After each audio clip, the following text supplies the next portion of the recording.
하나님 감사합니다. 오늘 이 하루가 하나님 앞에 드려지는 기쁨의 예배되게 하시고 우리의 삶에 하나님의 말씀을 통해서 늘 인도함을 받으며 그 말씀만을 붙들고 세상 가운데 하나님의 백성으로 참 기쁨을 맛보며 승리하는 기쁨 속에서 살아가는 하나님의 백성으로 인도해 주옵소서. 우리 구주 예수님의 이름으로 기도 올리옵나이다. 아멘. 오늘 본문은 즐거움과 기쁨에 대한 것을 소개하고 있습니다. 5절 말씀에 보면 잃어버린 양 한 마리를 찾아서 어깨에 메고 돌아오는 목자의 기쁨, 즐거움을 나누고 있습니다. 그리고 6절에 목자가 잃어버린 양 한 마리를 찾아서 집에 와서 벗들을 부르고 이웃을 불러서 잃어버린 양을 찾은 그 기쁨을 함께 즐기자고 요청을 하고 있습니다. 또한 7절은 죄인 한 사람이 회개하면 하나님께서 크게 기뻐하신다라는 말씀이 기록되어 있습니다. 소망 공동체는 잃어버린 양을 찾고 잃어버린 양을 찾아서 기쁨을 얻고 이 기쁨과 하나님의 기쁨을 맛보는 하나님의 잔치에 초청받고 참여하는 그러한 삶을 사시기를 바랍니다. 이 기쁨은 모두가 너무나도 자연스럽게 느낄 수 있는 기쁨은 아닙니다. 그러나 오늘 주님은 하나님의 기쁨을 맛보라고 우리 모두를 초청하고 있습니다. 주님의 비유에 말씀하는 오늘 본문의 목자는 양을 100마리 돌보는 목자였습니다. 그런데 세어보니까 한 마리가 부족합니다. 웬만하면 피곤도 하고 어두워졌고 그리고 배도 고프고 그래서 잃어버린 한 마리 양 웬만하면 냅두고 그냥 어쩔 수 없지 그리고 포기해야 되는데 왔던 길을 다시 돌아서 피곤하고 배고픔을 이기고 다시 나갑니다. 들에다 그대로 99만 두고 가는 겁니다. 여기서부터 우리가 좀 세상의 시각과 육체적인 시각으로 보면 이해가 되지 않기 시작합니다. 양떼를 치다 보면 양을 잊어버릴 때가 있습니다.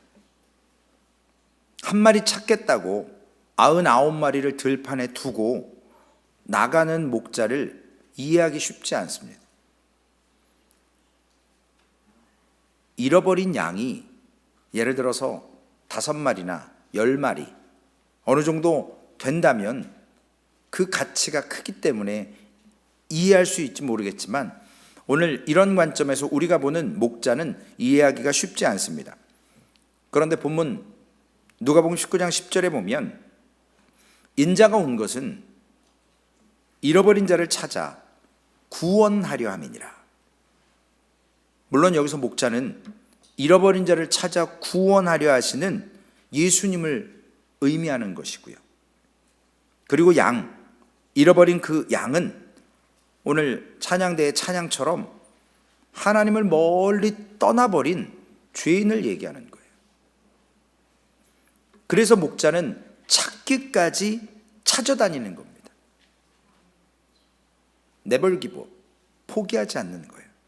결국 목자는 그 잃어버린 양을 종국에는 찾아냅니다. 이 표현은 찾을 때까지 결코 쉬지 아니하시는, 포기하지 아니하시는 하나님의 사랑을 말씀하고 있어요. 이것을 헬라어로 헤세드라고 얘기를 해요. 하나님의 사랑을. 목자는 결국 찾아내시는 분이에요. 양이 스스로 목자를 찾아오는 일은 있을 수가 없습니다. 목자가 양을 찾아냅니다. 그리고 목자는 본문 5절처럼 I'm so happy, 즐거워하는 거예요. 무리에서 벗어난 그 양에게 데리고 오면서 두드러 패고 분풀이하지 않아요. 도리어 이제는 내가 너 다시는 잃어버리지 않을게.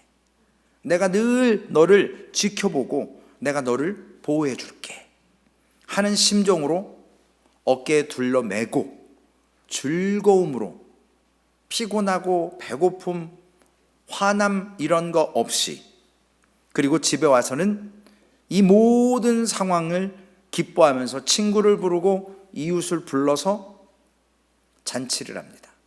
나와 함께 즐기자. 나의 잃어버린 양을 찾아내었노라. 이쯤 되면 성경 읽는 사람들을, 세상에 비즈니스 하는 사람들은 저 어리석은 목자, 당신은 그 한 마리 값을 놓고 더 많은 비용을 지불해야 되지 않냐. 양 한 마리 잊어버렸으면 그걸로 끝나면 되지. 친구 불러다가 잔치하면 돈이 몇 곱절 들지 않습니까? 그렇게 말하고 싶을 거예요. 세상의 비즈니스 관점은, 우리의 관점은 그렇습니다. 그러나 오늘 본문은 목자를 우리가 이해하기 어렵지만, 이 목자는 잃어버린 양을 100마리 중에 100분의 1, 한 마리로 보지 않기 때문에 이런 행동을 하는 거예요. 목자에게 있어서 양 한 마리는 100마리 중에 한 마리가 아니라 사랑하는 양인 거예요. 99마리 사랑해요. 그런데 이미 99마리는 여기 무리 가운데 있는 겁니다. 사랑은요, 계산해요, 안 해요? 계산 안 해요. 결혼하시기 전에 상대방에게 투자하신 투자금이 있을 거 아니에요? 없으시구나. 사랑은 허비한다라고 해요. 사랑은 투자하는 거예요. 사랑하는 만큼. 그래서 이 사랑을 알기까지는 우리는 결코 하나님께서 내버려 두지 않는 거예요. 우리가 알 때까지 찾아내시는 거예요. 이것이 하나님의 기쁨이신 거예요. 오늘 설교의 제목처럼 참 기쁨을 맛보는 삶을 우리 그리스도인들은 날마다 살아야 돼요. 지금 몸은 피곤하지만 기쁨이 있잖아요. 제가 돈을 다 갖고 있다니까요. 지금 어제 여성교회에서 저한테 캐시를 주셔갖고 제가 지금 머리털 나고 그렇게 많은 캐시를 지금 만져본 적이 없어요. 기쁨이에요. 하나님의 기쁨. 100분의 1이 아니라 그 한 마리는 내가 사랑하는 양이에요. 99마리도 사랑하는데 사랑하는 또 한 마리의 양이 잃어버렸으니까 찾을 때까지 찾는 겁니다. 누가복음 15장 7절에 보니까 내가 너희에게 이르노니 이와 같이 죄인 한 사람이 회개하면 하늘에서는 회개할 것 없는 의인 99으로 말미암아 기뻐하는 것보다 더하리라. 이미 99마리는 된 거예요. 믿음의 완성을 끝낸 거예요. 그런데 한 마리는 지금 어디 갔는지 몰라요. 그러니까 찾는 겁니다. 죄인 하나가 회개하는 것, 죄인 한 명이 회개하는 것, 잃어버린 양 한 마리가 목자의 품으로 돌아왔을 때, 목자가 그것을 찾았을 때 하나님을 알지도 못하고 떠나버렸으니까요. 하나님을 잊어버렸으니까. 그래서 하나님을 대적하고 살던 그 죄인 한 사람이 주님을 만났을 때, 주님의 품으로 돌아왔을 때, 주님이 찾아주셨을 때 하나님께서는 최고의 참 기쁨을 얻으시는 겁니다. 이 기쁨을 표현하기 위해서 주님은 오늘 본문에 있는 것처럼 양 99마리와 잃어버린 한 마리의 양을 비교하시는 겁니다. 물론 잃어버린 99마리의 양은 목자의 인도함을 받았고 안전한 우리에 있는 것과 같은 거예요. 그것도 기뻐요.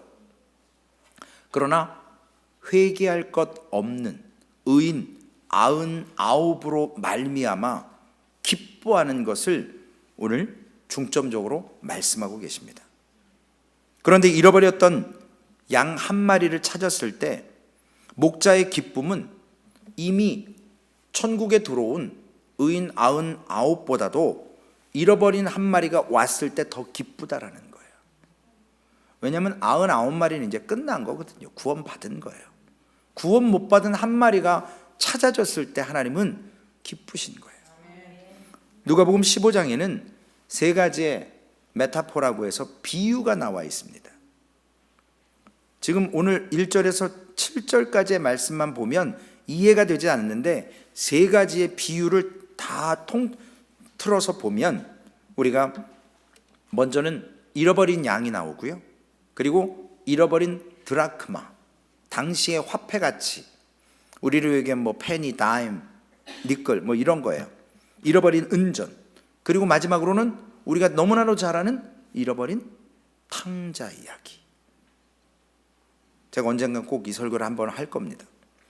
이 세 가지의 비유는 잃어버린 양이나 잃어버린 은전 드라크마나 아들을 찾았을 때에 기쁨을 가지고 잔치를 한다라는 결론의 말씀. 그래서 누가복음 15장 10절에 죄인 한 사람이 회개하면 하나님의 사자들 앞에 기쁨이 되느니라. 잃었다가 찾은 아들로 인해서 그 탕부, 아버지, 탕자의 아버지는 누가복음 15장 23절 24절에 잃어버린 아들이 나 이제 종으로 살겠습니다 하고 돌아왔을 때 살진 송아지를 끌어다가 잡으라, 우리가 먹고 즐기자. 이는 내 아들은 죽었다가, 즉 죄인이었다가 다시 살아났으며 내가 잃었다가 다시 얻었노라 하니 그들이 즐거워하더라 하면서 잔치를 열었습니다. 이것이 하나님이 원하시는 기쁨이에요.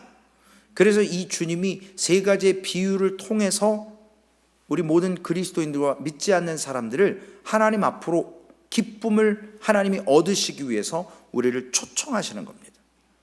이 기쁨, 하나님의 기쁨을 맛보라고 하나님의 잔치에 초청하는 거예요. 그런데 이 이야기는 그렇게 단순히 되는 것만은 아니에요. 세 가지 비유는 사실상 하나로 묶여 있는 것과 동일합니다. 여기에서 비유 하나만으로는 전체적인 모든 메시지와 흐름을 알 수는 없습니다. 그 전체에 하나님께서, 예수님께서 하고 싶으신 그 말씀을 보려면 세 가지의 비유를 조금씩 이해가 필요합니다. 14장에서 주님은 먼저 주님을 따르는 참 제자가 어떻게 될 수 있는가라고 말씀하신 다음에 지금 세 가지 비유를 말씀하시는 거예요. 무늬만, 겉모습만 제자라면, 껍데기 그리스도인이라면 맛을 잃어버린 소금, 땅에도 김치 담을 때도 쓸모없는 거예요. 맛을 잃어버리면. 무늬만 그리스도인이면 천국 갈 수 없다라는 겁니다. 쓸모없는 거예요. 버려지는 거예요. 그러기에 주님께서 14장 35절에 귀 있는 자는 들을지어다. 그러나 귀가 있어서 들어도 믿는지 믿지 않는지는 확연히 구분이 됩니다. 그래서 귀 있는 자는 들을지어다 했을 때 오늘 모든 세리와 죄인들이 예수님의 말씀을 듣겠다고 예수님 앞으로 가까이 나아갔습니다. 세리는 이스라엘 예수님 당시에 로마의 압제 가운데 있었습니다.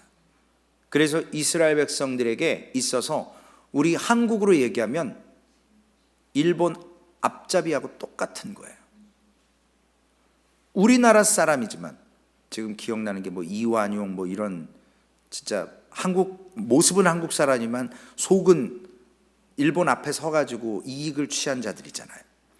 로마의 제국의 앞잡이였고 민족의 반역자들이었고 조상들의 신앙을 버린 자들로 취급받았던 세리나 그리고 직업상 하나님의 율법을 범하고 유전의 랍비 이런 모든 것들을 직업으로 가졌던, 더러운 취급을 받았던, 직업을 가졌던, 심지어는 몸을 팔아야 했던 가난한 여인들, 남편을 일찍 잃어버린 여인들, 살 길이 없으니까 그렇게 했던 사람들, 모든 세리와 죄인들이 주님께로 나온 거예요.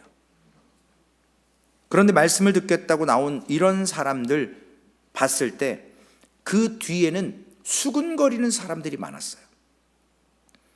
예수, 너는 맨날 어떻게 저 거지 같은 민족의 앞잡이 세리들하고, 그리고 우리의 율법을 어기는 저 몸을 파는 여인들, 가난한 자들, 이런 사람들하고만 노냐라는 거예요.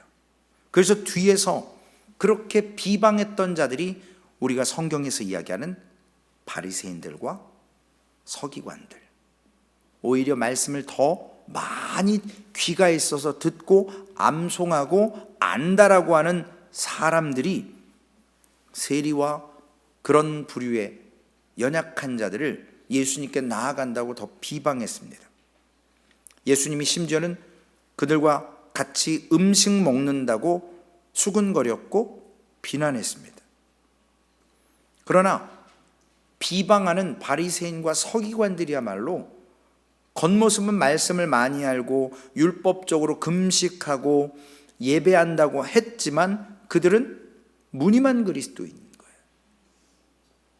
이미 주님은 이런 비난을 계속적으로 받아오셨습니다. 그래서 누가복음 5장 30절에 바리새인들과 그들의 서기관들이 그 제자들을 비방하여 이르되 너희가 어찌하여 세리와 죄인과 함께 먹고 마시느냐. 누가복음 7장 34절에도 인자는 와서 먹고 마심에 너희 말이 보라 먹기를 탐하고 포도주를 즐기는 사람이요 세리와 죄인의 친구로다. 누구 말이에요 지금? 바리새인과 서기관들의 예수님을 바라보는, 예수님과 어울리는 사람들을 지칭하는 겁니다. 이런 배경 가운데 예수님께서 오늘 비유로 말씀하시는데 두 부류의 귀 있는 자들, 청중들이 있습니다. 먼저 첫 번째는 좀 전에도 말씀드렸던 세리와 죄인들이에요. 그들은 성경이 말하는 잃어버린 양이자 잃어버린 드라크마 은전이자 잃어버린 탕자입니다. 그들은 자신들이 잃어버린 자들이며 죄인이라고 알고 있습니다. 그래서 세 번째 비유에 탕자의 비유를 통해서 두 번째 아들이 아버지의 모든 재산을 다 탕진하고 돌아와서 말한 대로 아버지의 아들이라 일컬음을 감당하지 못하겠다라고, 이제는 아버지의 집에 있는 종처럼 아들이 아닌 나를 종으로 먹고는 살아야 되니까 존재라는 것을 스스로 알았습니다. 그런 그들이 예수님께 나왔어요. 그들에게 있는 가장 중요한 것이 뭐죠? 회개하고 돌아오는 거예요. 우리 그리스도인들은 하나님을 믿지만, 말씀을 알지만 그 말씀대로 늘 살아내기 위해서 삶 속에서 치열하게 삶을 살아낼 뿐만 아니라 때때로 죄를 짓기 때문에 우리에게 이 회개가 있어야 된다는 거예요. 그래야 주님은 참 기쁨을 얻으시는 거예요. 감당할 수 없는 거예요, 아들의 모습을. 왜냐? 이미 십자가에 죽어주셔서 우리를 구원해 주셨지만 우리는 죄를 범해요. 연약해요. 그렇기 때문에 회개를 하나님 앞에 드림으로 말미암아 돌이켜야 되는 겁니다. 무엇과도 바꿀 수 없는 하나님의 기쁨을 오늘 말씀하시기 위해서, 가르치기 위해서 이 비유를 사용하십니다. 그런 한 사람 한 사람이 얼마나 귀한 존재인지 알려주시는 거예요. 돌아오라라는 거예요. 어제 야드세일 하시면서 수많은 일들이 있었지만 저는 딱 한 사건이 저에게 가슴이 와닿고, 그분도 영어로 얘기하면 뭐라 그랬더라? 제가 썼는데, 영어로 써놨는데 제가 잘 읽을 줄 모르겠습니다. consolation, comfort, 위로. 어제 어떤 한 성도가 위로를 받고 돌아가셨어요. 눈물을 흘리면서. 저는 그분이 누군지도 몰라요. 그냥 인사하라고 해서 인사했는데 지금 삶이 힘드세요. 남편분이 많이 아프시다고 들었어요. 그래서 그 이야기를 듣고 앉아서 제가 뭘 해드리겠어요? 남편 병간호를 해드리겠어요? 뭐 돈이 많아서 뭐 병원비를 서포트하겠어요? 할 수 있는 거라고는 목사가 기도밖에 없잖아요. 그래서 전화기를 꺼내서 성도님, 남편 이름과 성도님의 이름을 좀 알려주시면 새벽마다 기도할게요. 막 우시더라고요. 그래서 여기서 먼저 기도하시죠. 그리고 잠깐 기도했어요. 누가 전화를 하셨대요. 소망교회 선교 바자회 하니까 좀 와라. 근데 오기 싫더래요. 왜냐면 집에 간호할 사람이 있고 힘드니까. 근데 토요일 아침에 그래도 그냥 한번 전화하셨으니까 가봐야지. 오기는 싫었지만. 근데 하나님께서 이런 만남과 이런 위로를 주시려고 자기를 감동시켜서 오게 하셨다라고 본인이 고백을 하시더라고요. 그래서 저는 거기서 선교 바자회는 끝났어요. 저는 수입이 100만 불이 되든 뭐 50불이 남든 저는 관심 없어요. 왜냐면 하나님께 드릴 거잖아요. 어차피 우리가 금액에 무슨 관심이 있어요. 여러분들의 헌신 속에 하나님은 이미 기뻐하시는 거거든요. 근데 그 한 영혼이 위로를 받고 돌아간다라고, 감사하다라고 얘기했을 때 저한테 말고요, 하나님께요. 제가 오늘 아침에도 기도했어요. 내일도 할 거예요. 왜냐? 하나님께서 만남 가운데 분명히 주시는 귀한 은혜가 있거든요. 위로와 소망이 있어야 하나님을 붙들 수 있죠. 교회 나올 수 없는 상황이잖아요. 말씀을 들어야 되는데 곤고하잖아요. 눈 떠보면 삶이 어려운데요. 남편은 죽어가시는데 그 가운데서 위로가 됐다. 하나님이 하신 거잖아요. 그러면 그분은 그 삶 속에서 또 이겨낼 힘과 능력을 하나님께서 부어주시는 거예요. 말씀으로 다시 돌아와서 이런 세리와 연약한 죄인들이 주님 앞에 회개하고 돌아왔고, 본인들이 하나님, 나는 죄인으로서이다, 내가 아버지의 아들이라 일컬음을 감당 못하겠습니다 라고 고백할 때 하나님은 아낌없이 받아주시는 거예요. 너 이놈의 새끼 어디 갔다 이제 왔어, 내 돈 다 얻다 했어, 막 두드려 패는 게 아니에요. 주님은 아량이 넓으신 분이에요. 얼마나 사랑하시면 십자가에 못 박혀서 멸시와 천대 속에 죽어주시느냐고요. 우리의 크리스찬들의 기억 속에 지난주에 부활절이 이제 내년에 돼야 돼요. 아니요, 날마다 우리에게 부활이 있어야 돼요. 날마다 그 소망이 있어야 우리가 참 기쁨을 얻을 수 있습니다.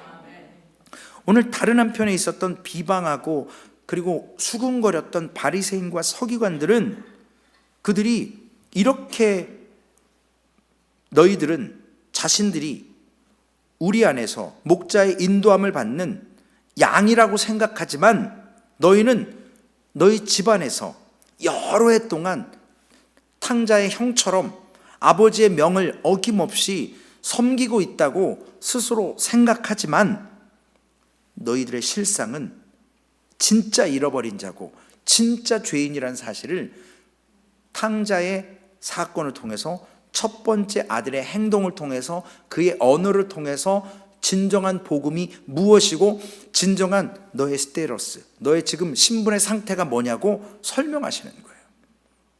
우리가 교회 안에 있어도요, 우리가 죄인이에요.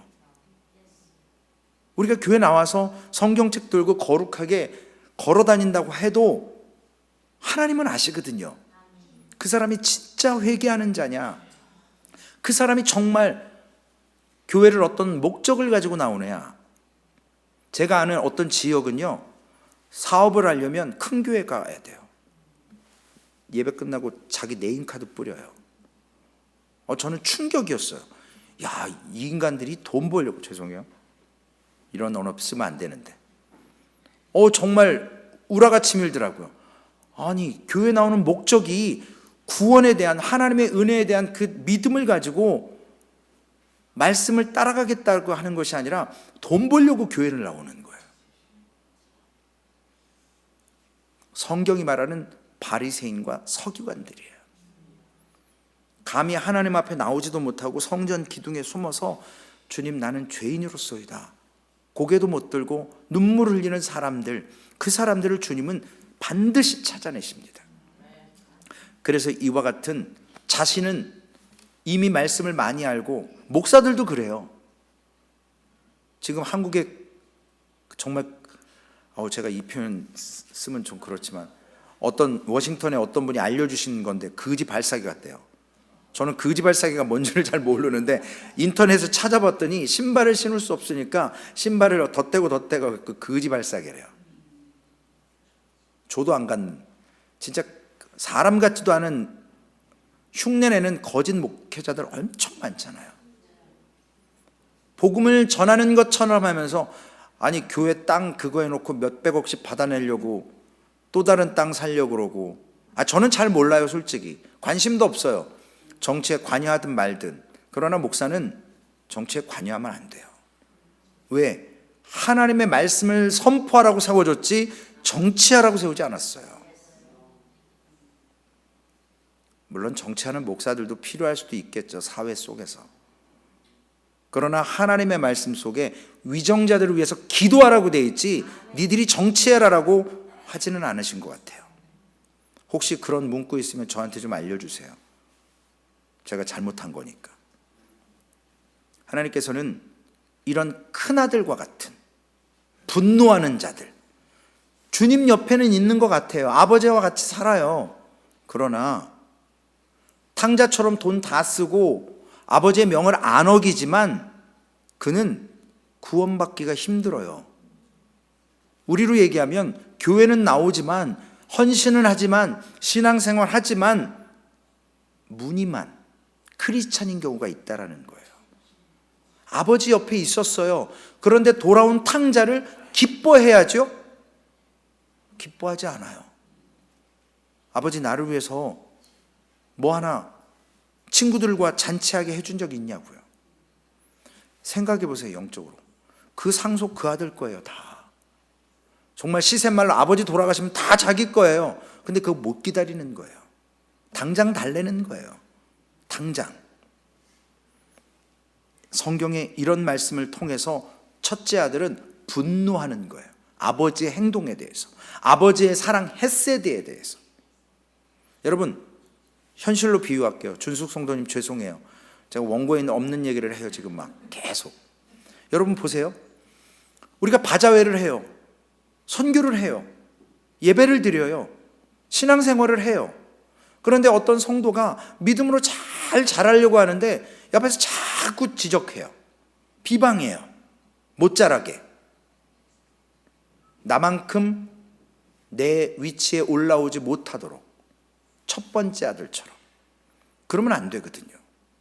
우리는 영적으로 죄인 한 사람이, 우리도 죄인이지만 연약한 사람이 와서 위로를 받고 하나님 앞에 눈물을 흘리며 회개하며 하나님께 매달리는 사람들을 올 때 기뻐해야 되는 게 진짜 교회거든요. 그런데 아니요, 오지 마세요. 우린 이대로가 좋으니까 우리 이 멤버면 딱 좋아요. 딱. 그러니까 우리는 더 클 필요도 없고 더 부흥할 필요도 없고 더 많은 사람을 원치도 않는다고. 그러면 교회 아닌 거예요. 근데 그런 교회들이 많아요. 가족 같은 교회, 친구 같은 교회. 누가복음 15장 31절 32절 아버지가 큰아들에게 얘기합니다. 예, 너는 항상 나와 함께 있으니 내 것이 다 내 것이로 돼. 이 내 동생은 죽었다가 살아났으며 내가 잃었다가 얻었기로 우리가 즐거워하고 기뻐하는 것이 뭐하다고요? 마땅하다라는 거예요. 내 선택 권한이 없어요. 아버지의 권한이거든요. 우리를 구원하신 것은 받아주는 건 아버지의 능력이에요. 아버지의 어떨리티라고요. 우리가 간섭할 필요가 없어요. 천국에 10만 명이 가든 1억이 가든 100억이 가든 우리가 구원받았다면 그 숫자는 관계가 없는 거예요. 그러나 하나님 편에서는 한 영혼을 더 구원하기 위해서, 회개하고 돌아오기를 위해서 주님이 아직 못 오고 계신다니까요. 주님도 오고 싶어 하세요. 그런데 왜 아직 2000년 지났는데 안 오시냐고요. 아직 복음을 듣지 못한 사람이 있어서 그래요. 페어하지 않잖아요. 우리는 복음을 들어서 아는데 아프리카 원주민이나 네팔 시골이나 아프리카나 심지어는 우리 미국 네이버들도, 한국에 있는 분들도 복음이, 교회는 뭔지는 알지만 복음이 뭔지를 몰라요. 그걸 들어봐야죠. 들어봐서 자유의 의지로 믿을 거냐 말 거냐를 선택해야죠. 그래서 그 결과에 따라 지옥을 보내고 천국을 보내는 거죠. 근데 그걸 모르는데 그냥 무자비하게 주님 내일 딱 오셔갖고 여기까지 노몰, 그리고 심판하시냐고요. 그런 하나님은 아니시거든요. 기쁨의 자리에 들어가는 것을 큰아들은 거부했어요. 큰아들이 정말 신자라면 자기 동생이 그러고 돌아왔을 때 그 잔치에 가서 더 기뻐해 줘야죠. 우리가 영어로 brother welcome. 근데 그러지 않아요. 회개하고 돌아오는 것을 기뻐하지 않습니다. 하나님의 기쁨을 맛보기를 거부해요. 오히려 불평합니다. 서기관과 바리새인들의 모습이고 큰아들의 모습이에요. 이미 교회 안에 있는 신자들의 태도예요. 문제가 뭘까요?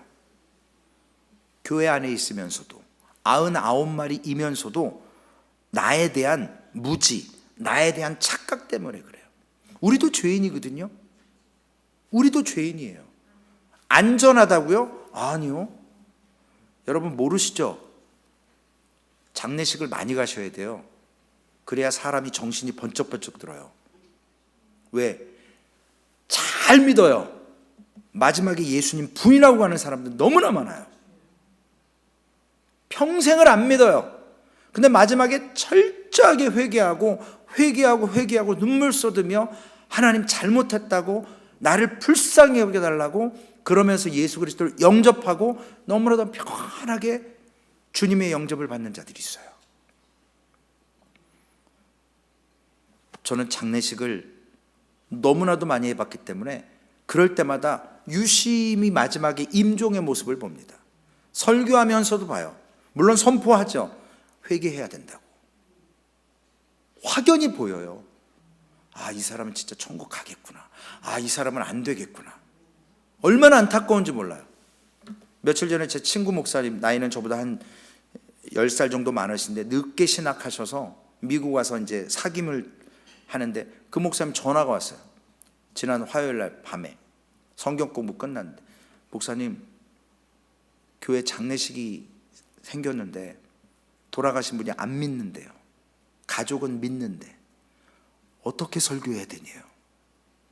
그래서 제가 한마디 했어요. 목사님, 저는 돌아가신 분 놓고 설교해 본 적 한 번도 없습니다. 이미 끝났거든요. 그분은 구원이냐 심판이냐 끝났어요. 그분을 위해서 설교할 필요가 없어요. 추모 예식 마찬가지예요. 그냥 마음속으로 우리가 기념하는 거지, 그분 돌아가셨고 그분의 살아생전에 믿음을 생활했다면 우리도 신앙을 본받아서 믿음 생활 해야 된다고 설교하는 거지, 살아있는 사람을 위해서 하는 거거든요. 죽은 자를 위해서 뭔 권리가 있어요. 저쪽 우리하고 좀 비슷한 거기서 우리가 나왔다 이런 데서는 죽은 자를 위해서 기도해요. 헌금을 많이 드리면 연옥이라고 하는 데서 점점 올라와서 구원 받는다고 해요. 그러나 성경에 그런 말이 없어요. 귀 있는 자는 알아듣을 거예요. 제가 그분에게 그랬어요. 살아있는 사람을 놓고 설교를 하시라고. 왜 죽은 사람을 놓고 장례식 가서 그런 설교를 하시냐고. 소망교회도 몇 번의 장례식이 제가 오고 나서 2번인가 있었잖아요. 돌아가신 분 위해서 하는 거 아니에요, 여러분. 할 수가 없어요. 우리에게 무슨 권한이 있습니까? 이미 그분이 영접했는지 영접하지 않았는지로 게임은 끝난 건데요. 그분에게 뭔가 해줄 게 없어요. 한국에는 이 수의라고 하는 거 금박 입혀갖고 몇만 불짜리 옷 있어요. 살아계실 때는 부모님 한 번도 안 찾아가더니 돌아가실 때는 자기 위신 세워야 된다고 몇만 불짜리 수의 입히더라고. 그래서 와, 정신 나갔구나. 잠깐 후면 불태울 건데, 화장할 건데. 그래요, 사람들이. 보여주기 위해서. 자기가 어머니한테 마지막으로 이렇게 잘한다고. 제가 오늘 말씀을 좀 막 나가는데 이해하세요. 우리가 교회 안에 있다는 사실만으로 안전하다고 생각하면 안 돼요. 오늘 99마리인 양은요, 이미 천국 간 거예요.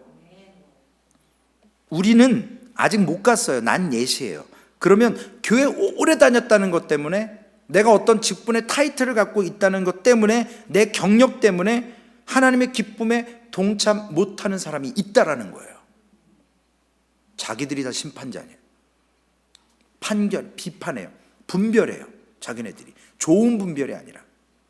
그래서 우리가 정말 깨어 있어야 합니다. 단순히 내가 잃어버린 양이라고, 은전이라고, 탕자라고 생각하는 것으로 끝나는 것이 아니라, 우리의 문제는요, 내 자신이 한 번도 잃어버렸던 자가 아니었다라고 착각하는 데 있다라는 거예요. 내가 죄인이었다라는 것, 지금도 물론 죄인이지만 나는 이미 구원받았다라는 것에 끝났다라고 생각하는 거예요. 아들이 그럽니다. 내가 여러 해 아버지를 섬겨 명을 어김이 없거늘. 섬겼대요. 예배했어요. 하나님 앞에 헌금 드렸다고요. 신앙생활 했다고요.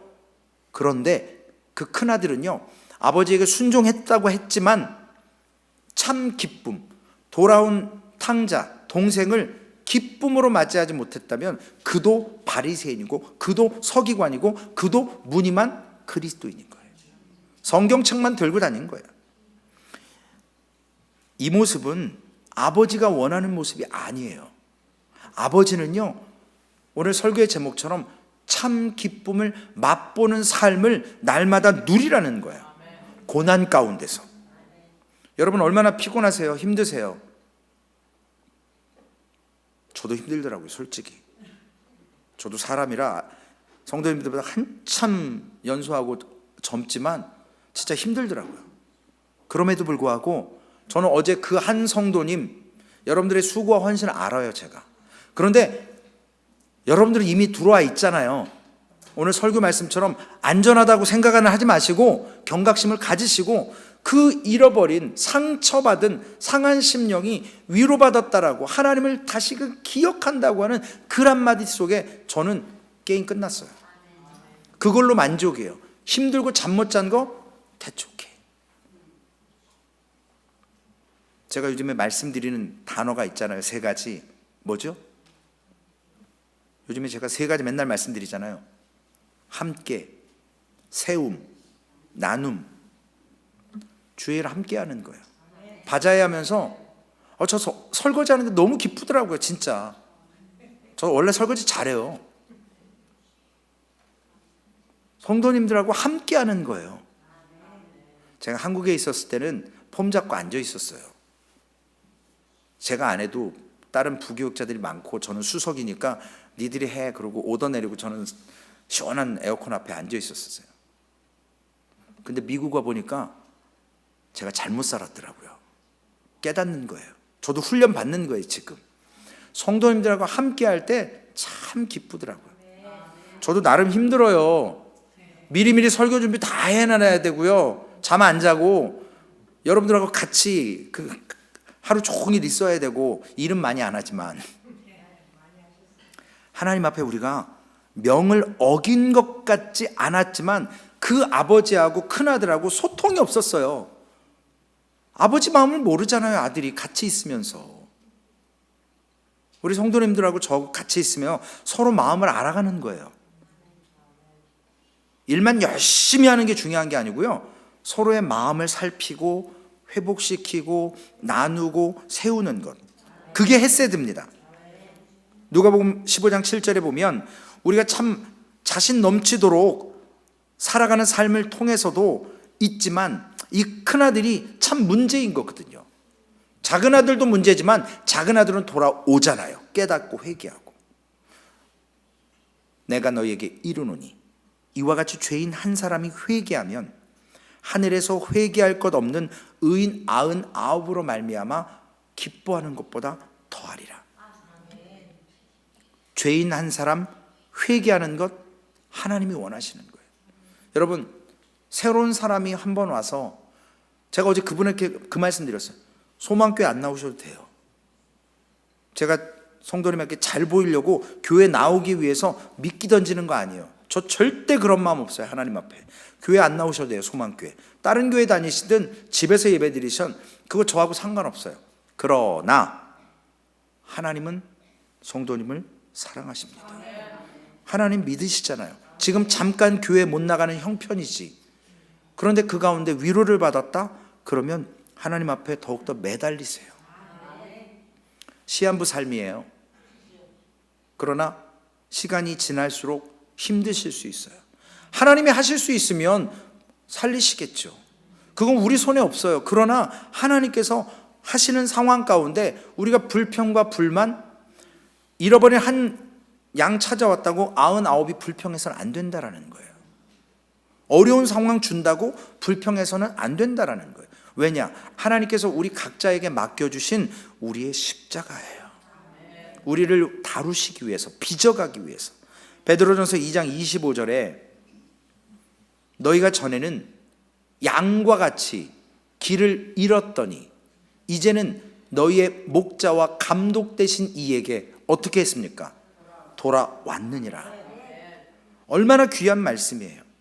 2000년 동안 주님께서 2000년 전에 사람의 몸으로 입고 오셨고, 지난주에 우리가 부활주일 예배를 드리면서 부활에 참된 소망을 가졌지만, 주님께서는 날마다 한 영혼이 부활되기를, 한 영혼이 회개하고 돌아오기를, 아버지 품에 안기를, 그래서 위로를 받고 세상에서 곤고와 어려움과 아픔은 있지만 감당할 수 있는 하나님이 공급하시는 힘과 능력으로 살라라는 거예요.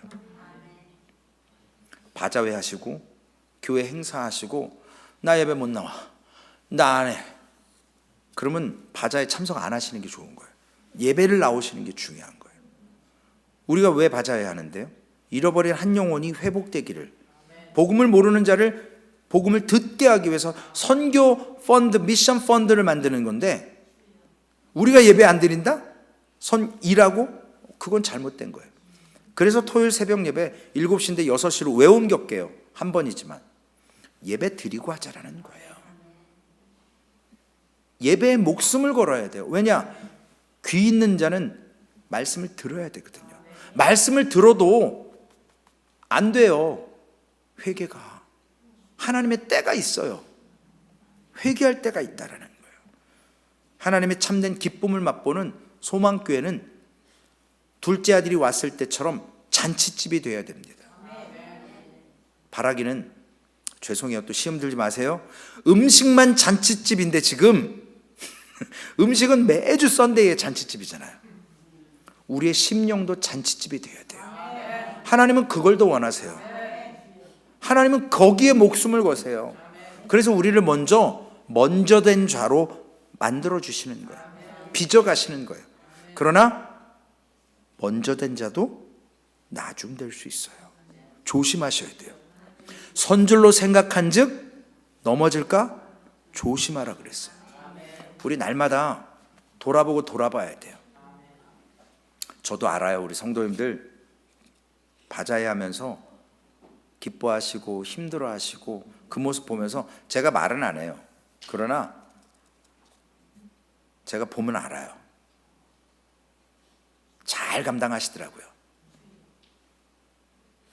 어제도 게이지가 여기까지 딱 올라왔는데 호흡 조절하시고 캄다운 하시고 밖에도 한번 나갔다 오시고, 그래서 제가 그 모습 보면서 이겨내시는구나, 절제하시는구나, 그 모습 보이면 기쁜 거예요. 목사는 제가 말조심 부탁드리잖아요. 여기만이 아니에요.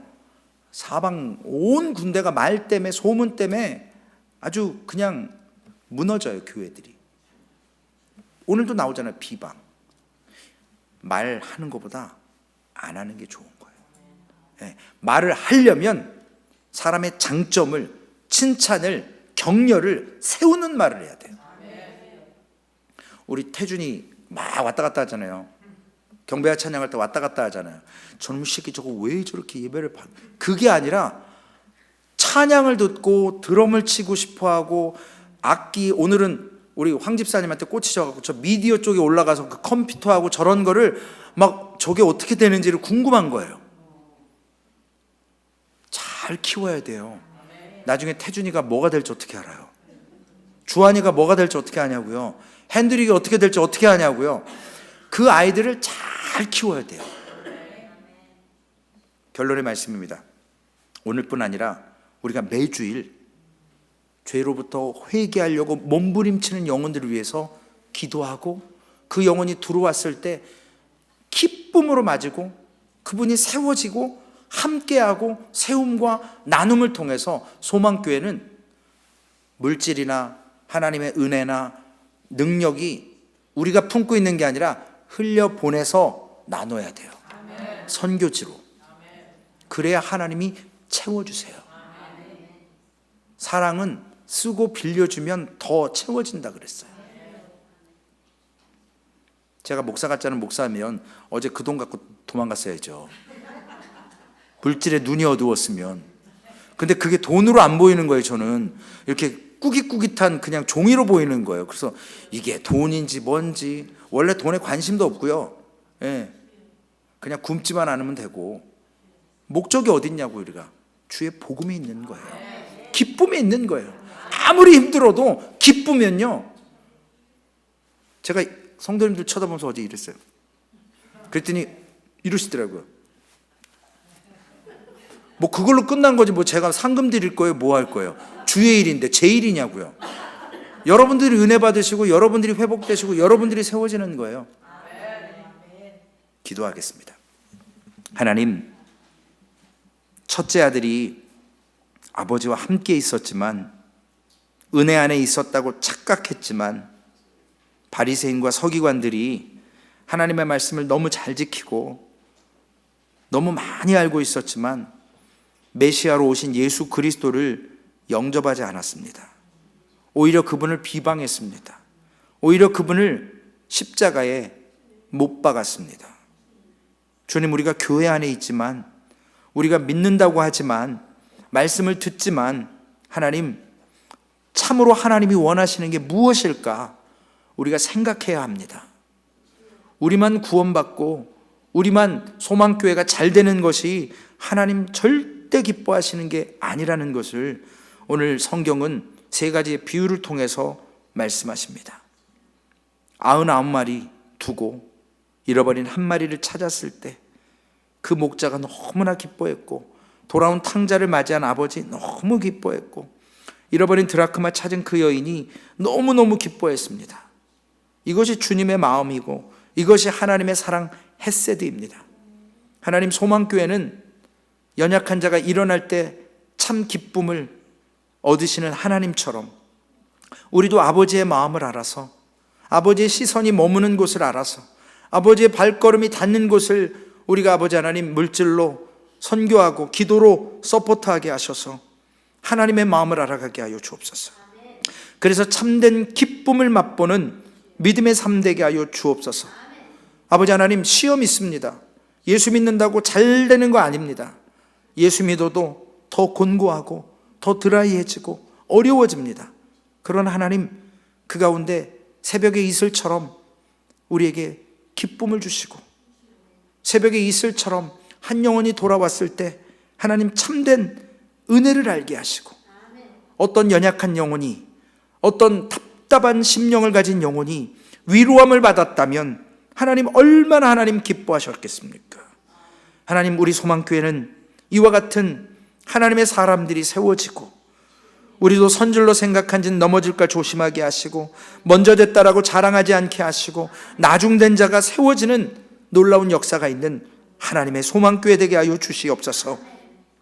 지난 시간 수고 헌신과 귀한 시간들 하나님 우리의 자랑되지 않게 하시고 하나님, 그것은 오직 하나님의 영광이고 하나님께서 우리에게 부어주실 때 하나님 감사하며 탕자처럼 우리가 누구인지를 아버지 하나님, 우리가 연약한 존재임을 날마다 나의 신분을 깨닫고 주님 앞에 회개하며 서는, 하나님의 인도함을 받는, 목자의 음성을 듣는 진정한 하늘나라의 나팔 소리처럼 메시지가 분명하게 그 귀 있는 자에게 들릴 때에 그것을 믿고 고백하고 받아들이고 그렇게 행하는 언어의 신앙이 드러납니다. 행동에 믿음이 드러납니다. 그 기도가 어디로부터 시작되는지, 하나님의 말씀으로부터 시작되는지 분명히 드러나는 것을 우리가 날마다 깨닫게 하셔서 우리의 언어, 아버지 하나님, 우리의 입술을 우슬초로 정결하게 씻어주시고 우리의 강팍했던 돌짝과 같은 마음을 하나님 말씀으로 기경시켜서 아버지 하나님 개간해서 하나님이 심으실 수 있도록 우리의 마음을 계시록의 말씀처럼 주님 문 밖에 서 계시는데 우리가 문을 안에서 열지 않는 그러한 죄를 범하지 않도록 아버지 하나님 우리의 마음을 열게 하셔서 주님의 말씀을 심게 하시고 그 말씀을 고백하게 하시고 그 말씀대로 살아내는 날마다 부활의 신앙을 갖고 사는 믿음의 참된 소망교회가 될 수 있도록 주님 인도해 주시옵소서. 우리 구주 예수님의 이름으로 기도 올리옵나이다. 아멘.